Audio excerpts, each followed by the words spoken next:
Welcome sa Tagalog Horoscope, ang iyong gabay sa pang-araw-araw na buhay. Hatid namin ang pinakadetalyadong horoscope na magsisilbing gabay mo sa pera, trabaho, pag-ibig, kalusugan, at swerte. Naway magtagumpay sa buhay ang lahat ng ating tagapakinig at subscribers sa buong mundo. Maraming salamat sa pag-subscribe at tanggapin ang siksik, liglig, at umaapaw na biyayang hatid ng Tagalog Horoscope.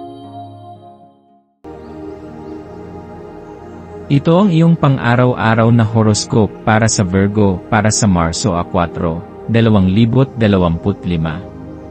Sa araw na ito, habang ipinagdiriwang ng mundo ang masigla at makulay na Mardi Gras, maaaring maramdaman mo ang isang malalim na paggising ng iyong likas na pagkamalikhain.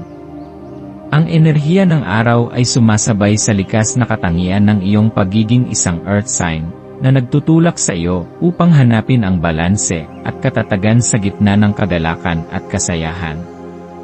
Bagaman ang paligid ay puno ng ingay, saya, at buhay, maaaring mapansin mong mas hinahanap mo ang isang tahimik na sulok kung saan maaari mong pagnilayan ang tunay na nagbibigay sa iyo ng kaginhawaan at lakas. Ang araw na ito ay hindi lamang tungkol sa pagsasaya sa panlabas na mundo, kundi pati na rin sa pagtuklas ng kaligayahang nagmumula sa loob ng iyong puso. Sa gitna ng makulay na kapaligiran, maaaring mapansin mong mas malakas ang iyong koneksyon sa iyong damdamin. May mga emosyon kang maaaring lumitaw, mga damdaming dati mong hindi masyadong binibigyang pansin. Ang ilan sa mga ito ay maaaring magdala ng kagalakan, habang ang iba naman ay maaaring magdulot ng pag-aalinlangan o pag-aalala. Ang mahalaga ay huwag mong itulak palayo ang mga emosyon na ito. Sa halip, tanggapin ang mga ito bilang bahagi ng iyong paglalakbay patungo sa mas malalim na pangunawa sa iyong sarili. Sa bawat damdaming iyong nararamdaman, natututo kang mas maunawaan ang iyong tunay na nais at ang mga bagay na tunay na nagbibigay saysay sa iyong buhay. Habang lumilipas ang mga oras, maaari mong mapansin na may ilang aspeto ng iyong araw na tila humihila sa iyo palayo sa kasayahan. Maaaring may mga bagay na hindi mo gusto o hindi mo komportableng makasalamuha. Ito ay isang magandang pagkakataon upang masuri kung paano ka tumutugon sa mga sitwasyong hindi mo kontrolado. Ang mga damdamin ng pagtanggi o pag-ayaw ay maaaring magbigay sa iyo ng isang malinaw na direksyon tungkol sa kung anong mga bagay o tao ang dapat mong panatilihin sa iyong buhay at kung alin ang maaari mong hayaan ng lumisan. Ito rin ay isang paalala na hindi mo kailangang pilitin ang iyong sarili sa mga bagay na hindi naayon sa iyong kagustuhan o prinsipyo.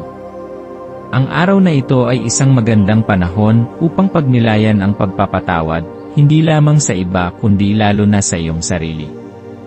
Mayroon bang mga bagay mula sa iyong nakaraan na patuloy mong binabalikan? Mayroon bang mga sitwasyon o tao na mahirap mong pakawalan? Ang pagpapatawad ay hindi nangangahulugan ng pagbabaliwala sa sakit na naramdaman mo, kundi isang proseso ng pagpapalaya sa iyong sarili mula sa bigat ng mga negatibong emosyon. Sa pamamagitan ng pagtanggap at pagpapalaya sa mga pasaning ito, mas nagiging malaya ka upang magpatuloy sa iyong buhay ng may mas magaan na puso. Dahil ang buwan ay nasa Taurus, mas matindi ang iyong pangangailangan para sa katiwasayan at katatagan. Maaari mong mapansin na mas hinihila ka ng araw na ito patungo sa mga bagay na pamilyar sa iyo, mga gawain, lugar, o tao na nagbibigay sa iyo ng pakiramdam ng seguridad. Ang simpleng pag-inom ng mainit na tsaa, pagbabasa ng iyong paboritong libro, o muling pagbuhay ng isang lumang proyekto, ay maaaring magbigay sa iyo ng isang malalim na pakiramdam ng kasiyahan. Ang mga munting bagay na ito ay may kakayahang gawing makabuluhan ang iyong araw, kaya't huwag mo silang baliwalain. Habang ipinapahinga mo ang iyong isipan mula sa ingay ng mundo, subukang bigyan ng pansin ang iyong personal na mga adhikain at pangarap. Ano ang mga bagay na matagal mo nang gustong gawin, ngunit hindi mo pa nasisimulan? Ano ang mga pangarap na matagal nang nakatago sa sulok ng iyong isipan, naghihintay na bigyang buhay?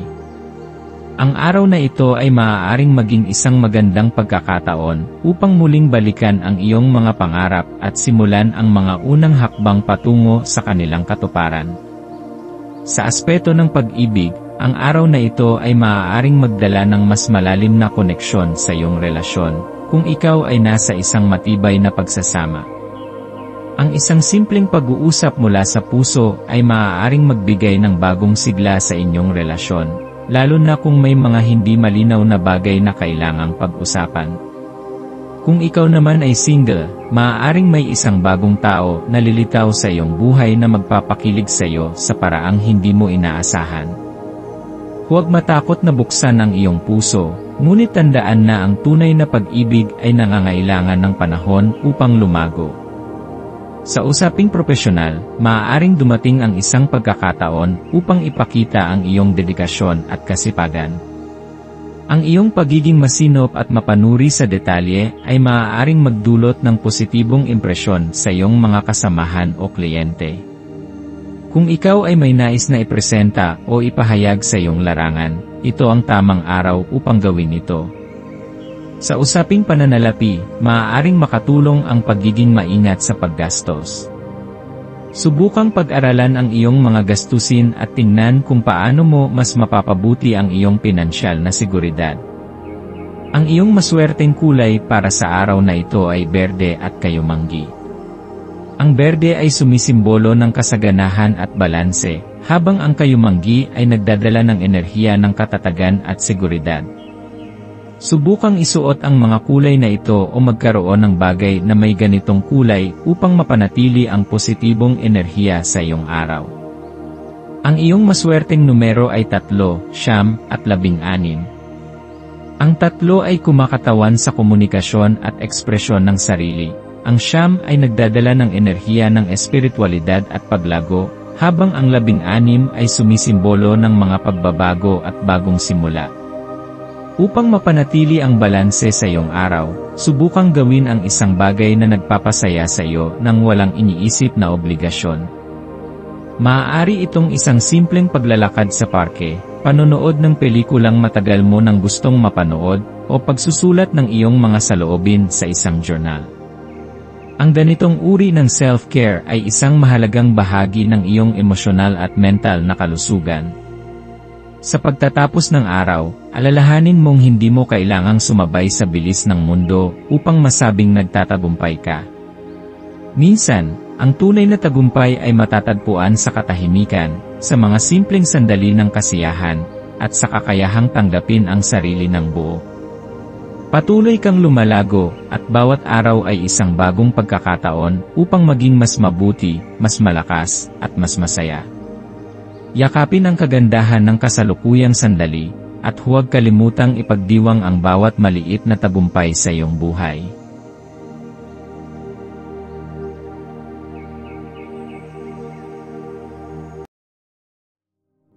Tayo ay magkaroon ng kaunting sandali upang ipagdasal ang lahat ng mga dalangin ng ating mga subscribers, na sana'y matamo nila ang kanilang mga pinapangarap sa buhay, magandang trabaho, mabuting kalusugan, payapa at masayang pamumuhay, at siksik, liglig at umaapaw na biyaya at kayamanan. Ipinagdarasal namin ng mataimtim ang lahat ng mga komento sa nakaraang video, at hinihiling namin, Panginoon, na pagpalain mo ang ating mga subscribers ng masayang buhay sa mundong ibabaw. Maraming salamat po.